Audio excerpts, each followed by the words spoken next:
There you go. All right, day 2 of the MGTOW World Summit in Melbourne 2020. And we've got everyone sitting here around the round table, as we call it. So I wanted to kick off today with a really cool concept and cool idea. And, you know, I noticed that quite often people get into quite a bit of conflict because they're arguing with each other about a particular point, and everyone's trying to get someone else to convert over to their way of thinking. But I just want to put this forward that not everyone always has to agree with each other. And sometimes the best way that you can have an incredibly valuable conversation is to not try and get someone else to think the way that you think, but to have no attachment to the outcome of someone else thinking your way. Okay, I'm ready. Yeah. I'm ready. Let's rock. Okay, cool, man. That's a great topic. I think people have ideas, right? I'll throw in my thoughts there. And this is actually a fundamental concept for me. So it's really a good topic. Basically, I would call this search for truth. Search for truth. So in groups, they never get to the right decision because of people. Everybody's trying to be nice. Everybody's trying to agree. And so the worst way to make a decision is a group decision, because it's not because people are stupid. It's because of human nature and the way we're built. So we're built to help each other. We're built to work in groups of 150 people. And so we tend to come up with, it inhibits our search for scientific truth. So one of the advantages of science is that someone can come up with a philosophy or a theory that's completely different, right, than everybody else. And then, if it gets proven true, then everybody can kind of shift over. But a couple people get their feelings hurt, but they have enough time to think about it and backtrack, and they can I thought of that before. Human nature, right? Fucking human nature. You got to deal with human nature. But I think as little as possible, because for me, search for truth is number one. Literally number one. So I love that. That's what gets me off. I really enjoy that. And I hate, that part of human nature just drives me insane, because in groups, it's just so slow. And it's it can be wrong, and everybody knows it's wrong, and everybody just goes forward because, and I love people too. So it's like a mix, right? It's how do you have a good life and share the things that humans need, right? At the same time as you just it's cold, the depth of space, minus 400 degrees cold, search for truth, right? So how do you balance those things, right, in a discussion like this? So I think the thing is everybody's already on board, basically, because you guys have been watching the videos, and I'm always saying I'm wrong, or I'm this, or it got the right. It started like you guys are kind of I can tell you guys groove on the idea of not always being right, and because it's like you said, the blind spots, right? We don't know our blind spots, and so that's why. We never get fixed, and everyone's touching and the politically correct is the worst version of that, right? Where you can't, everybody has their truth. And there is aspects, I got to say, with the SJW thinking, and what is that? Can't think of the word, but. Group thinking. No, Jordan Peterson always says it. Hive mind? What? Hive mind? No. You guys all know, I can't think of it. Postmodernist. The thing about postmodernists is just it's good to give credit where credit's due. When it comes to things like sex, postmodernism is kind of true, right? Everybody has their own thing they like, and different things get different dudes horny, right? And different things get different girls horny on different days. And so there is no truth really when it comes to sex.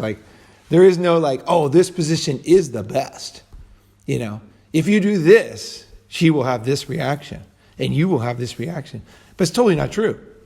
Because that's such a bummer about sex. It's some girl will wear a certain outfit, and I'll be like, oh my God, when I was young, and I the first time I saw a teddy, I just could not believe it, I'm serious. The first teddy I saw, I was like, that is so hot. It just drove me insane, And the little, what are these things called on the leg? Garter belts. I saw that garter belt, and I was like, she had a teddy and a garter belt. And she surprised me with it, right? And I hadn't even had sex with her. This is the first time. She turned off the lights, and I'm like, what? And then she turns them on, and she's wearing that. I'm like, what the fuck? Anyway, but then the second time, it wasn't, right? So I was like, whoa, I thought that was going to be the holy grail, that fucking garter belt, on her leg. It's so hot, And the second time I was kind of like, oh yeah, it's hot, And then, like that's life. So it's constantly, it's finding that, like when it comes to feelings, when it comes to sex, when it comes to art, when it comes to persuasion, when it comes to so many things, is that it never is solid. It always has to be improved. Human connection, like how you show affection. A lot of people will be very cold, and they'll say something like, "You didn't say thank you, so you didn't. You don't have any respect. You don't have any class, right? Because you didn't say thank you. The words thank you, right? But actually, you can say thank you in a million different ways. You can say thank you with your eyes. You can say thank you with a bow. You can say thank you by the way that you receive it with your hands. There's a million ways to say thank you. You can say the words thank you, right? It doesn't mean shit. It doesn't mean shit to me. Say I love you. What does it mean? But if I see, if they say it and there's a way, there's a congruency and there's a sense, I'm like, yeah, that's cool. That means something, right? And so there is a lot of truth to postmodernism, right? That's the fucking problem with these things. Is like, and that's a lot of guys, they get so off on this. Like, no, it's logic, it's science, it's black and white. And meanwhile, guys in the manosphere all have fucking huge problems when I meet them. And they tell me these huge problems they have. But logically, they got it. Why not? Why doesn't it get fixed? The fucking subconscious mind. So I'm going to do an episode on the subconscious mind, how to change your subconscious mind. And this is probably the best tool for changing your life, is your subconscious mind. That's what really, 80%, everybody knows that most of your blood and your heart and everything is subconscious, right? The muscles, it's not your logical mind, right? Like, I got to keep my heart pumping, otherwise I'm going to die, It's like, no, your subconscious mind is just handling it, right? And there's a lot of things like that in there. And it's not as easy as saying, hey, I'm not going to beat my heart, right? Fuck that. It just keeps beating, right? It's just like you can't even stop it, right? So learning how to understand and change your subconscious mind is really important. And that's what a lot of guys don't get. A lot of men do not understand that, is that there's 80% of communication at least is nonverbal, right? So you can say this or say that, but how you sit, how you look, how you smile or not smile, how everything is saying shit ton about you, right? You could go into every body language here and you could get so much out of it and learn about yourself through your own body language. That's why, but that's why pictures are so good. That's why pictures are awesome, because you can say, shit, I didn't realize I was doing that. Then you say, why am I doing it? You can go in. So, let's see, let me get back on the topic. So, hit me again with that, just so I get a refresh. Was that what we were talking about? How we can let go of the attachment to someone else thinking the same way we think? Okay, so groupthink, and again, so these are the dynamics. These are the confusing dynamics, and what make it difficult for groups to decide and to lead. And that's why you need one leader. That's why you need Elon Musk. And he's just one guy, Bill Gates, Steve Jobs. It's not because he's great. It's just because you need that one person to decide. You need a decisive person. And then a smart person will get behind that kind of person, right? Like a stupid person will say, I want to lead because I'm worth it, I'm valuable. I've been here for 15 years and I've been a loyal employee. Yeah, exactly. Yeah, I've been here for this long and I've done this. And, it's like, no, so the leader is so the dynamics of groups destroy any chance of progress in my mind. And that's why all scientific things were usually small groups who were not connected to things. And that's exactly why you see a lot of incredible inventions coming out of China right now. Because, actually, a lot of innovation coming out of China. Why? Because they aren't tied to ideas. So, for example, the airplane was invented in the US, right? And then they made the airplane. Then they made airports. But the airports are super small because they were made for basically paper planes, right? Originally, right? And then it was more heavier planes. And then it was, nobody envisioned the modern jet and the modern globalization and the movement of product, Amazon. Like Boeing Dreamliners and stuff. Nobody ever thought of that. Yeah, and then and all these other companies that use these things, and overnight and military and how transportation and things would change to bring people in and out, and like everything is related to that. So none of that was ever envisioned naturally because they invented it, right? And also they're very tied to their ideas, right? So when you invent something, often you're kind of like end up being the last one because you're kind of tied to it. It's like, but I did this, you know. I made Ronin Man. I invented the airplane. It's like, and then you just stay stuck in it, you know. You just stay stuck in the past and then your own friends move on past you, even if you were a total fucking genius on something, right? So the key is to always be able to admit you're wrong and to be able to see and move on. And then it's easier said than fucking done, right? Yeah. So that's why I want to say in this discussion is if it goes on too long, if something's wrong, something's off, we have to be able to say, no, that's just for you, right? And the thing is I think this is what men are capable of doing. This is rough and tumble shit, you guys. It won't feel good, right? It will not feel good. But that's how you succeed, right? It's like it's a disciplined group of people who can handle a little scuffle, right? And can think about it. And the thing is, I will add this, and I was really thinking this, is admitting you're wrong. So yesterday, Sydney said something, and I said the opposite, and he like later said, like, wow, you know, I'm kind of glad to be wrong because, or have another opinion or whatever, because I know I don't know everything, basically. I want to that's why I'm here, right? I want the new viewpoints. I want more. I have my limitations. I want other people, and I want to, you know, and that was like amazing. And that was a very good way to set the direction, because I think that is one of my key things. And here's the fucking kicker, right? This is the real fucking kicker. Is in life, the older guys will know this. You will, let's say, for example, somebody tried to help you when you're like in junior high school or whatever, and you just did not understand what they were doing.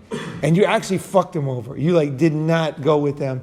You like smeared them. You like made fun of them. You know, you just didn't even get it at all. But then decades later, you realize that guy changed your life because he told you the truth about something. And then like that stuck with you at some level, you know? And so you were confronted with something, and no matter how long you were wrong, it was incredibly valuable to have that dissenting opinion in your face, right? You know, that dissenting opinion with like that slap in the fucking face. So sometimes you won't even know it at the event. You might not know it for 30 decades. That's the kicker. Is that these things are not like you just immediately know the truth and you immediately figure. Sometimes it takes a long time, and then you're like a lot of times when I think back on my life, I think I wish I could go back, you know, and thank that guy, you know, but you can't. There's no way. So what you got to do is you got to give those things, I think, and then I think let people slap you in the face, right? Let them be wrong. And then if they figure it out later, because some things are like that, there's such a big paradigm shift that they're not going to be, you have to know they're not going to be accepted at the moment, almost, you know? And somebody who does accept it at the moment sometimes is a guy who just kisses ass, right? He's going to fucking agree to anything, right? But then he's not going to really get it. Like sometimes you gain by like digging in and fucking up, and then you're like, God damn it, you know, and then it's like accepting that you were wrong, accepting that this was not the right way to think about it, right? So I think it all is search for truth. You have to understand it doesn't happen immediately. It might take time. You might be wrong, you know, all that stuff. So let's just keep that as a kind of a general theme, right? Because you're truly doing people a massive disservice. Yeah. If when you know in your heart of hearts that there's something that you have to offer that you don't, right?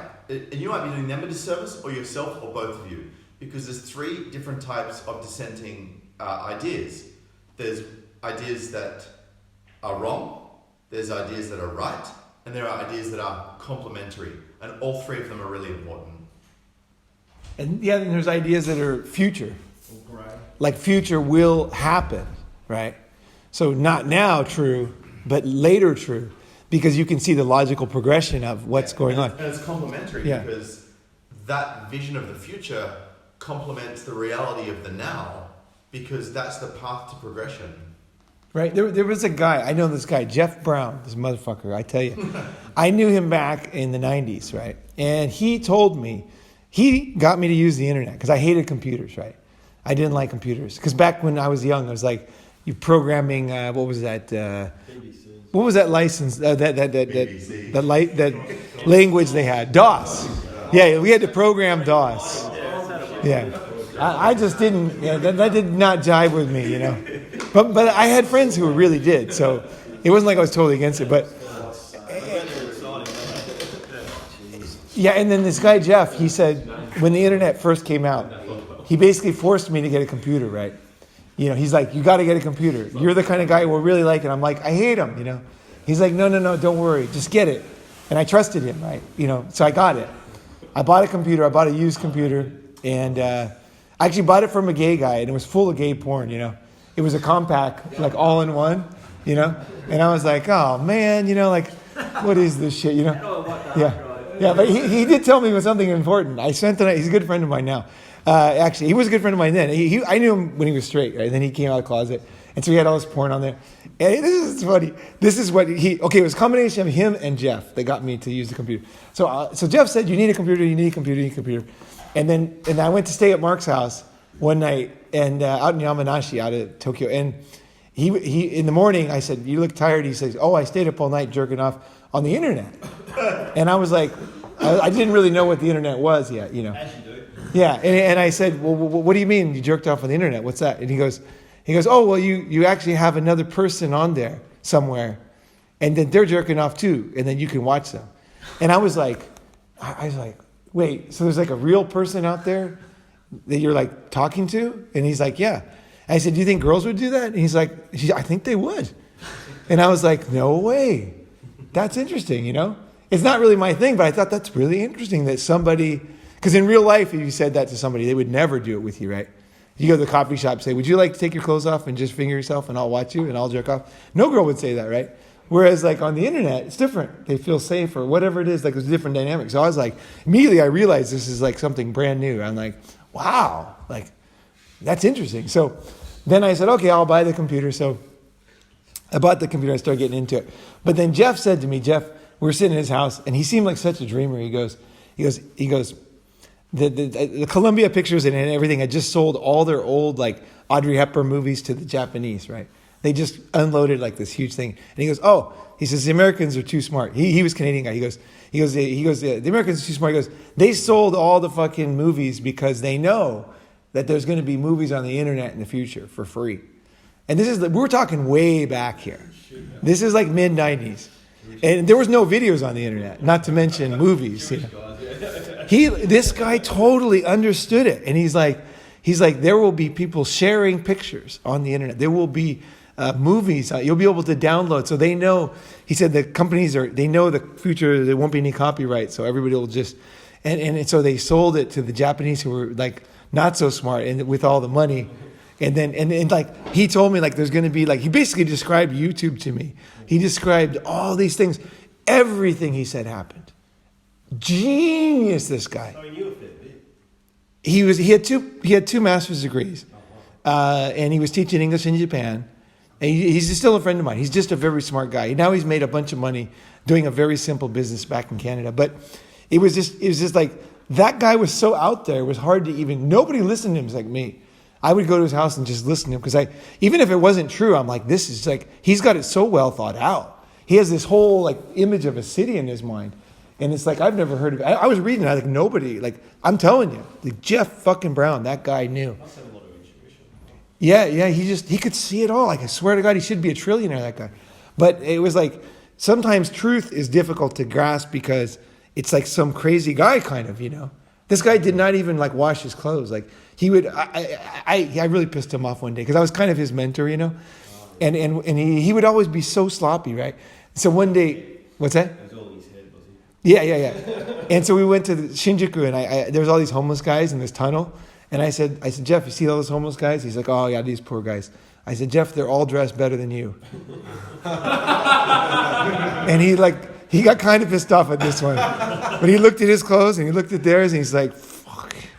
So Did Chris clear after that? He did for a while, yeah. For a while. Yeah, he started wearing jeans. I Yeah, slipped back. because he used to wear just sweatpants, like dirty sweatpants and sweatshirt. Yeah, that's all he ever wore. Yeah, he just did not give a shit. Like going your own way, like serious way. This guy, he never gave a fuck. What anybody thought. Like this guy.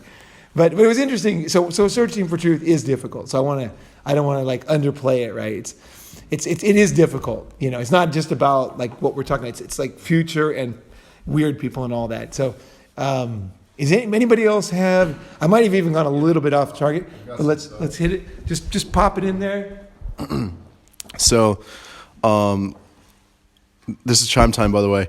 I get around and around and around. I meet all kinds of people, all kinds of walks of life, and I'm constantly just listening to what they say, and whether it's different cultures, even postmodernists, everyone is onto something. There's truth everywhere, and even people's individual truth or what they believe in. And it really pays to just learn how people think and why they think and how to interact with those people to benefit you most. It seems like a very self-centered or narcissistic thing, but if you want to be like a master of all walks of life, it really takes seeing all walks of life. And it's very much around the nature of being able to enter the matrix and leave the matrix and just be able to take what you've gotten from inside out and from outside in. I really hope this is understandable and you guys get it. That is heavy as fuck. I can add on. All right, Dave. It's Dave here. The interesting point about what Sydney brought up before is that when I learnt this, you go from arguing with people to just accepting their truth, because everyone is speaking their truth. But the funny point about it is the world's made up of 90% opinion and only 10% fact when you boil it down. So it's trust but verify is how I get to the truth.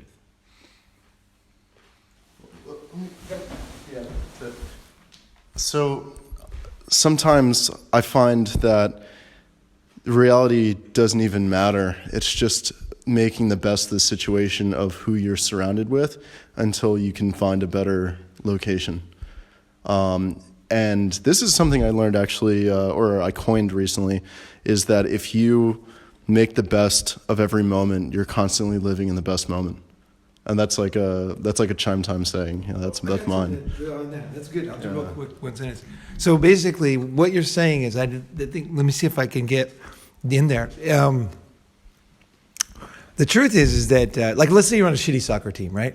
And you're not really going to be champions, right? But you're going to make it as good as you can, right? Because that's the team you're on, right now, right? You're on this team, and it's limited, right?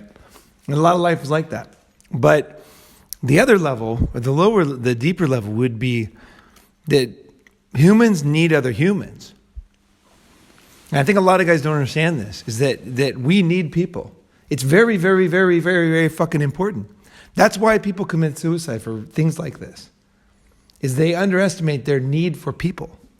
We are built and wired to need people, to need that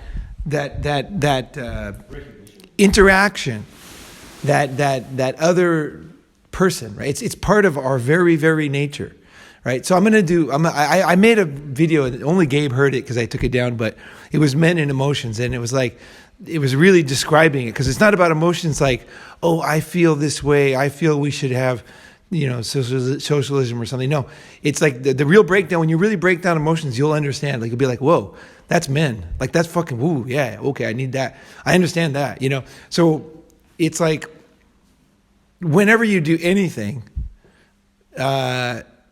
underneath the scientific discussion even, underneath, let's say, a charge at war or something, is people together. Okay, so people together is important for people.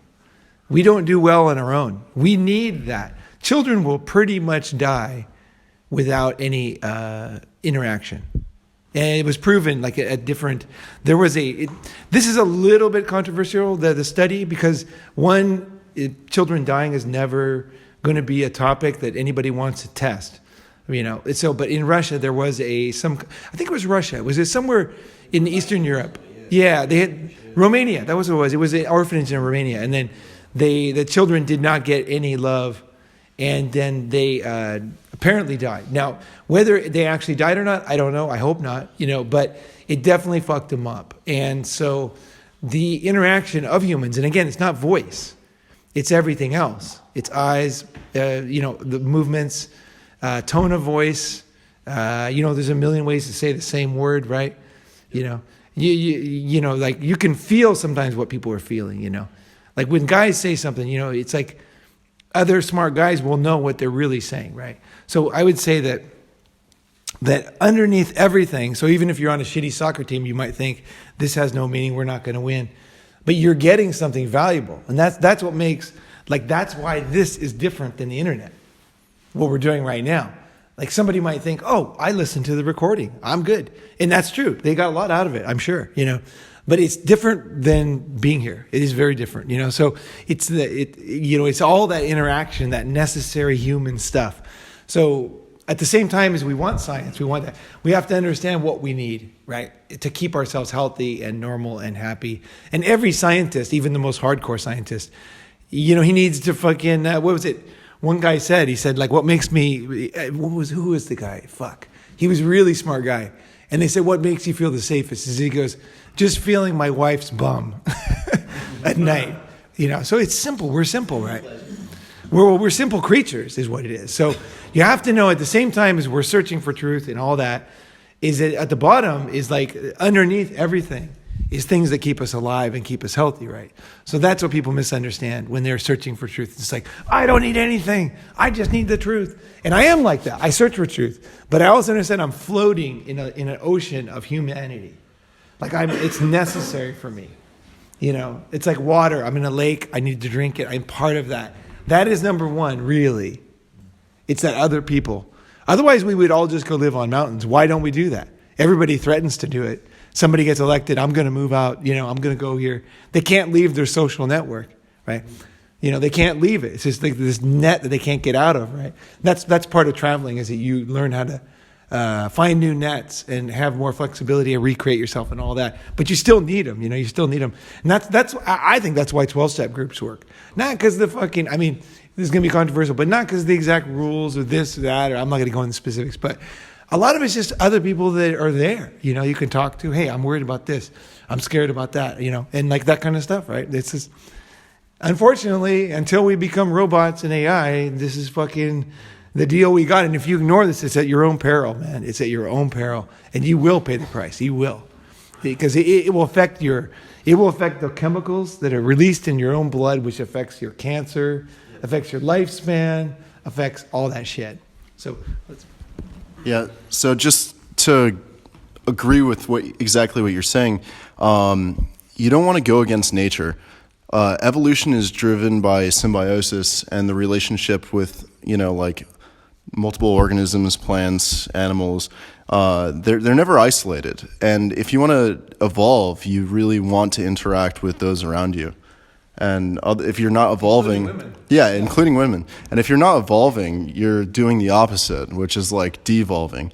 So never isolate yourself. It's unhealthy, like you mentioned, suicide, like these people who corner themselves, it's really an unhealthy practice. So surround yourself, immerse yourself, learn what you're immersing yourself in, and evolve. And I just want to say one thing on that. But don't relinquish your independent thought during that process. Yeah, absolutely. Know who you are. I think the point on that is what really, sorry to jump in. One of the biggest, hardest things I had to learn from one of my mentors was to be independent of the good opinion of others. Like that's difficult to do. Okay. I forget what my idea is, so go ahead. That's what I'm... Sorry. Well, yeah, I agree with you, what you're saying about, like, we need this interaction, but do you reckon society, and although we can manipulate society and go our own way as individuals, is society going down the right, modern society, as opposed to more primitive societies where the community is a bit stronger, or really hardcore capitalism is that a bit anti-community or feudalism where they have servants and Too much in the head. This is all big stuff. It's too big. Fuck that.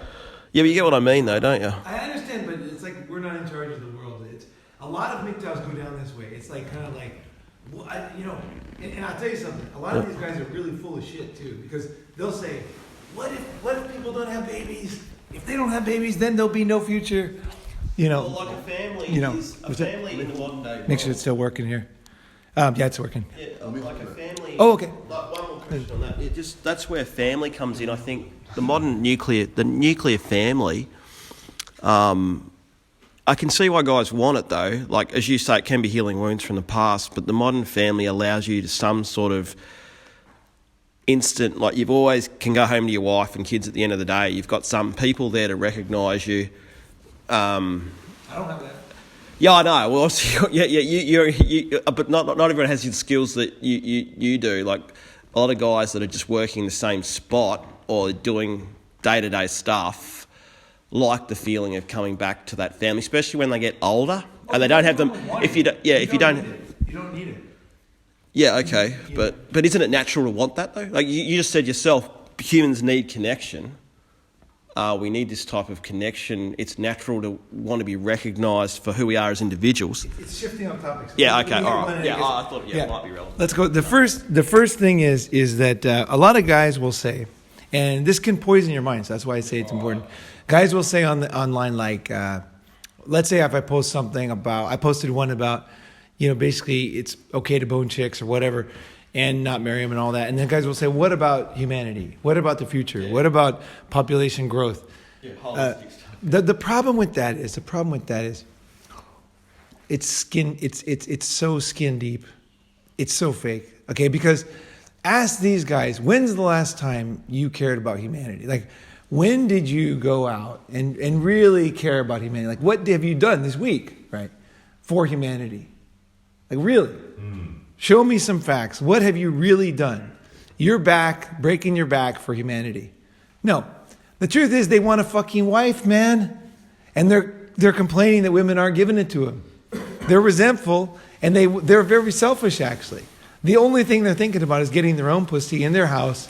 They can fuck and some kids. They want that. They don't give a fuck about humanity. It's all a red herring. Also, they use that as a sort of on the side thing. Well, this is what I'm saying. Like, no one else says this. This is the truth. You scratch these guys. I talk to them, and I'm like, well, when's the last time? Like, what have you done? Have you built the dam, or did you donate? Did you do this? Did you build that? It's like, well, I just go to work, but I want a fucking wife. It's like, all right. So you're saying that you care about humanity, but you just want some pussy, right? That is really, really dishonest. They think they're playing into society.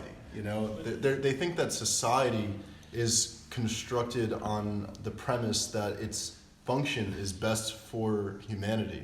And if you don't play into those roles assigned or encouraged by society, you're doing a disservice. So that's part of the subconscious mind that you may have. Right. It's things they were programmed to believe. Yeah. That if you don't do these things that we were programmed to believe, then you're basically ruining society and you're a bad person. You're going to go to hell. Yeah. Like, and you deserve death, right? It's like really serious stuff, right? Because, like if humanity dies out, right? It's fucking, like it's terrible, right? So I think the thing is don't let those guys off the hook and don't let yourself off the hook. Okay. When you're full of shit, face it right away and say, wait a second, I'm doing one of these humanity things here again. So whenever the idea gets too lofty and too big, it's often needs to be taken down to me and be honest. Because if those guys, see, here's the embarrassing fucking thing about most MGTOW guys. This is the truth right here. Is if you scratch it, they actually want to get married. And they're pissed off they can't get married. And they can't have kids in a family. That is the fucking heart of it. Without getting dicked. And they just want to have a happy marriage. They want to have a happy marriage. And the thing is, that's fine. There's nothing wrong with that. The thing is it's so dishonest the way they go about it. Just attacking people, like just relentlessly. Attacking women, society, other men, white knights, this, that, blah, blah, blah, blue, and blah, blah, blah, blah. And it's all because they're not getting what they want, like a child who's throwing his toys around, which is fine. Okay, I don't, all this is natural. We have temper tantrums. Okay. I'm just saying I can have one too, especially when I get lost in a car for too long. I just fucking go crazy, you know, the goddamn fucking street signs. Fuck, you know, this fucking car. Fuck, it's made in Germany. Fuck Germany, you know, fuck these maps. Fuck Google, you know, death to all, you know, death to America, you know, so, you know, it is. Society now. That doesn't matter. Work your own patch out. Wait just a second. Let me finish this. So the thing is like, be honest with yourself, guys. If you want to get married, see, the thing is, if those guys that are blaming society and the end of population and, you know, evilness of women, if they really were honest and said, I am hurt, my feelings are hurt, my feelings were hurt very deeply, and I'm embarrassed about how much they hurt and how long it took me to recover. And I'm still really angry because I can't talk about it. And I've surrounded myself with people who will not listen to this kind of stuff. Like, I've built a whole fortress upon this invincible soldier of truth or whatever, when the reality is like completely confused. Everything they taught didn't work. The map doesn't work. Very angry, very unhappy, and very sad, and needing to grieve, right? But grieving and being truthful about their feelings and their problems is very difficult when you've gone down that road, because you go down that road a long ways and it gets harder and harder. And especially as you get older, all your friends are like that, you know? It's like, you know, like everything is just a knee jerk, you know, like whatever it is, it could be anything, you know, fuck the right, fuck the left, whatever. It's just a bunch of knee jerk kind of stuff, and nobody's ever saying truth, right? So it's like, it gets harder. So I say, you know, the faster you can accept this, the faster you can accept stuff like this, you know, if you are like that, if you have been like that. I'm not saying it's wrong, it's fine. But if you hear this and you're like, wait a second, I've been fucking doing this. I'm like attacking women for being hurt. And my feelings hurt, you know? And I can tell you this, I know tons of guys who've totally ruined their life. Like, a woman has completely destroyed them emotionally. Completely. Where they're just like my best friend growing up, like just completely destroyed, you know? Spent 10 years alone in his house, like his mom's house, because he just could not deal with the pain. But also, he never talked about it either. And he never, like, he always kind of still idolizes, like he hasn't processed it. And I'm not saying processing is fucking easy. And I'm not saying maybe he has now, I don't know, but for a long time he hadn't, right? But he could never admit it to me. And he knew I was the kind of guy he could talk to, right? You know what I mean? Like, he could actually say, you know, I know I've been like this, but like actually, you know, and he wasn't like that. He wasn't like I'm describing, but he was very, very hurt. And I think there was an inability to communicate and to be honest. So, you know, like, it's like, if you really want to get better, you have to be really honest. And I think, honestly, if we're a community of guys who want to get married, that is fucking not very correct in the fucking, you know what I mean? Like, if I made a video like, MGTOW guys want to get married, like, you know. Let me finish. When does the average guy say, I'm sick of this part of this country, and get in the street with guns? Like, in the old days, they probably would have done that. They would have said, no, we're not the average guy won't tolerate this type of lifestyle. When does that happen? Yeah. When do we I get it. When is it going to blow up? When are guys going to... No. When you sort of say, no, hang on, like Saudi Arabia probably, you know, they say, no, we won't tolerate this. This is how it rolls. You know, there's some countries back in the early days, Germany obviously said... No, but it's the thing is down the wrong road, because in the thing is, we, us, you, me, we have the opportunity to heal these anger. It's not about other people. Improving ourselves. Right here, we're going to come out of this thing better. I think it's growth. You know, we will come out of this thing with growth. I'm talking about the average guy. But that's what I'm saying. Like, here's the thing, is how do you change the world? You change it by changing yourself. That's how you do it. That's all we can do. You change yourself, it radiates change. It radiates a new person. And if you want others to... Especially if you were radically one way and you went the other way. People really take notice. Like the ex-gang member who's now in church. And people listen to him, right? You know, because he made a big, you know, ego-busting change, right? You know. And worrying about the average guy, I don't give a fuck about the average guy. That means that you're falling into wanting to know what other people are doing. How do you feel? What I'm saying We're is, you guys definitely are not the older. average. You guys lived in the States in the 70s. Was it